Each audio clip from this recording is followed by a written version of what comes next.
और अगर आपके पैसे चले जाएं तो वो वापस आने के चांसेस हैं क्या इसमें? बिल्कुल बिल्कुल होता है। देखिए, पैसे वापस आते इसलिए नहीं है क्योंकि हम लोग को सीधे सीधे प्रोसेस नहीं पता कि पैसे वापस लाने का हाँ, तरीका काफी क्या है। लोगों को।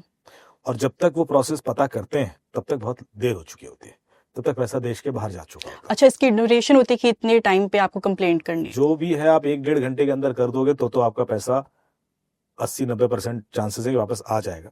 ओके। लेकिन यदि आपने 1.5-2-3 घंटे के बाद किया है खेल तो निकल गया पैसा।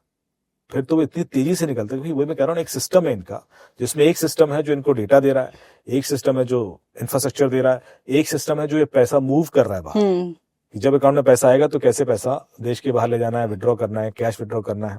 तो बेसिकली करते क्या है क्रिमिनल्स, कि जैसे आपने किसी अकाउंट में पैसा डाला, उस अकाउंट से पैसा तुरंत 8-10 अकाउंट में ट्रांसफर करते हैं, डिपेंडिंग ऑन कि अमाउंट कितना बड़ा है, और दूसरे अकाउंट से फिर वो क्रिप्टो करेंसी खरीदेंगे या गेमिंग करेंसी खरीदेंगे, गिफ्ट कार्ड खरीद लेंगे, Amazon gift card, Apple cards, इस तरह के कार्ड्स खरीद लेंगे, और या कैश विड्रॉल जो भी लिमिट होगी वो कैश विड्रॉल कर लेंगे। अब आपने यदि गिफ्ट कार्ड खरीद लिया, वो गिफ्ट कार्ड आप टेलीग्राम पर नाइजीरिया में किसी को बेच दो। एग्जैक्टली इसका कुछ। अब आप कैसे पकड़ोगे क्रिमिनल, क्योंकि बेनिफिशियरी तो नाइजीरिया में बैठा है, वो कहेगा हमने तो टेलीग्राम पे खरीदा, हमें क्या पता है, हमें सस्ता मिल रहा था, हमने ले लिया। तो इस तरह से वो पैसा एनोनिमाइज हो जाता है। एक बार पैसा एनोनिमाइज हुआ फिर आप कुछ नहीं कर सकते, फिर आपके हाथ से निकल गया। अब आप वेट करोगे क्रिमिनल कभी पकड़ा जाए, पर जब क्रिमिनल हम पकड़ेंगे भी पैसा तो नहीं, तो हम मैप कैसे करेंगे कि ये क्राइम इसी क्रिमिनल ने किया है? हाँ। गौर से सोचिए, ना तो उसके नाम पे सिम था, सिम अब बंद हो चुका होगा जब हम उसको पकड़ेंगे, ना उसके नाम पे बैंक अकाउंट था, वो बंद हो चुका होगा, फोन चोरी का होगा उसका। तो हम ये कैसे प्रूव करें कि ये जो कंप्लेन आपने की कि आपको इस नंबर से कॉल आया था, आपने पैसा इस अकाउंट में ट्रांसफर किया था, और ये फोन था या जो भी था इसी व्यक्ति का था? जो क्राइम करा उसके बारे में पता ही नहीं, क्योंकि जो क्राइम कर रहा है उससे इसका कोई लेना देना है ही नहीं। ये बड़ी मुसीबत हो जाती है। अब क्या होता है कि हमें देखते हैं कि पैसा कहां कहां मूव हुआ, तो जिन अकाउंट में मूव हुआ उससे लिंकिंग करेंगे इसकी, या इस फोन में कोई दूसरा सिम यूज हुआ, क्योंकि फोन तो मल्टीपल टाइम यूज हुआ होगा, और उसके थ्रू कोई क्राइम हुआ है तो उससे लिंक करेंगे। तो ये पॉसिबिलिटीज पे देखनी पड़ती है, और उससे एक लिंक करके हम किसी तरह स्टैब्लिश करते हैं कि यार ये व्यक्ति वही है जो इन क्राइम में भी इन्वॉल्व था, which takes lots of time also. और कई बार क्रिमिनल उसका भी तोड़ निकाल लेते हैं।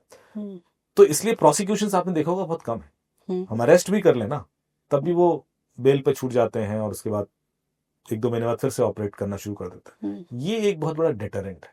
जब तक एक स्ट्रॉन्ग पनिशमेंट नहीं मिलेगी, जब तक फास्ट नहीं होगा एक प्रोसेस, तब तक ये कॉन्फिडेंस इनका बना रहेगा कि यार कुछ नहीं होता है।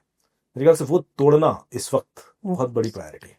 अभी आपने बताया कि हमारे पास 1 से 1.5 घंटे होते हैं जिसमें हम कर सकते हैं, कोई एक्शन ले सकते हैं अपने पैसों पे, तो क्या करें उस टाइम पे, जब अगर मुझे लगता है मेरे साथ फ्रॉड हुआ है और उस टाइम मेरे पास टाइम है, तो मैं क्या पुलिस को कॉल करूं या कहीं पोर्टल में जाके इसकी कंप्लेंट करूं, क्या प्रोसेस है सर इसका? इमीडिएटली जो सबसे पहले करना है 1930 पर कॉल करना है। ओके। 1930 एक गृह मंत्रालय का सेंट्रल हेल्पलाइन नंबर है, जिस पर आप तुरंत ये करके बताएं कि आपका ये फ्रॉडलेंट ट्रांजेक्शन हुआ है, ये ट्रांजेक्शन आईडी है, इस अकाउंट में गया या इस यूपीआई वॉलेट में गया, जो भी इंफॉर्मेशन आपके पास बता दें। उससे क्या होगा कि पैसा उस अकाउंट में फ्रीज हो जाएगा। ओके। 1930 के पास ये पावर है कि वो किसी भी अकाउंट को फ्रीज कर सकते हैं। अब जैसे ही उस अकाउंट में पैसा फ्रीज हुआ, अब वो पैसा विड्रॉ नहीं हो सकता, ट्रांसफर नहीं हो सकता, उससे कुछ खरीदारी नहीं हो सकती, पैसा वहीं अटक गया। वो पैसा अपने आप आपके अकाउंट में वापस आ जाएगा 21 दिन में।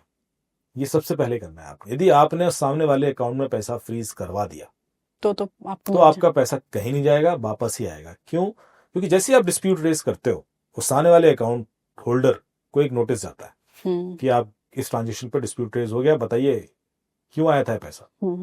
अब क्रिमिनल तो कभी आएगा नहीं डिस्प्यूट सॉल्व करने, क्योंकि वो तो उसके नाम पे है ही नहीं, वो तो कोई दूसरा ऑपरेट कर रहा है, तो वो गिव अप कर देता है, वो कभी नहीं आएगा था वो बैंक में, तो पैसा अपने आप वापस आ जाएगा। वो 21 दिन वेट करते हैं बैंक की, आप यदि इस पे नहीं आ रहे हो पैसा क्लेम करने तो वापस जाएगा। तो ये सबसे पहले कर देना है। 1930 कॉल करके तुरंत ब्लॉक करा दो। यदि आप 1930 पर नहीं बात हो पा रही है और किसी वजह से, तो अपने बैंक को इन्फॉर्म करो कि ये पैसा है, इसमें मैं डिस्प्यूट रेज कर रहा हूं, इसको आप ब्लॉक कराइए ट्रांजेक्शन। तो बैंक भी करा सकता है। तीसरा, आप www.cybercrime.gov.in पर एक कंप्लेन कर दें, जो ऑनलाइन पोर्टल है। आपको कहीं थाने वाने जाने की जरूरत नहीं है, आप ऑनलाइन भी कर सकते हैं, और उसको भी ये सारी डिटेल भर दें, दे दें। तो तीसरा ये है। चौथा, जो एक आरबीआई की गाइडलाइन है कि आप 3 दिन के अंदर यदि बैंक को इन्फॉर्म करते हैं तो बैंक इज लायबल टू पे यू 100% मनी। आरबीआई ने क्लियर गाइडलाइन बना रखी है कि यदि आपने 3 दिन के अंदर बैंक को बता दिया, एक्चुअली 3 दिन बहुत बड़ा टाइम है, आपको तो तुरंत बता देना 1 घंटे के अंदर, 1 या 2 घंटे, जैसे ही समझ में आता है आप बता सकते हो कि लोगों को 15 मिनट में पता पड़ जाता है कि कुछ गड़बड़ हो गई है, क्योंकि वो जो कॉल बैक करते हैं बंदा कॉल उठाना बंद कर हाँ, उसके बाद ही उनको लगता है करते कि हैं ना वो कॉल उठाएगा, उससे पहले बातचीत हो रही होती है। तो आप इमीडिएटली अपने बैंक को इन्फॉर्म कर दें, रिटन ईमेल, फोन पे भी नहीं, रिटन ईमेल कर दें।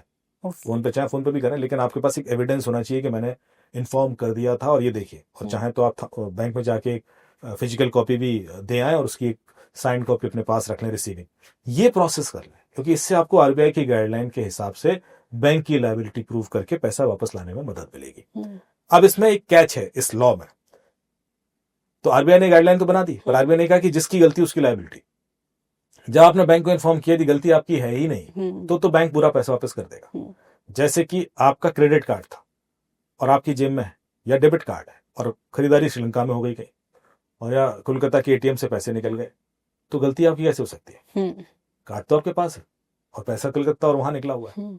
ऐसे सिचुएशन में तो पैसा आपका आएगा ही वापस, बैंक कुछ नहीं कर सकता।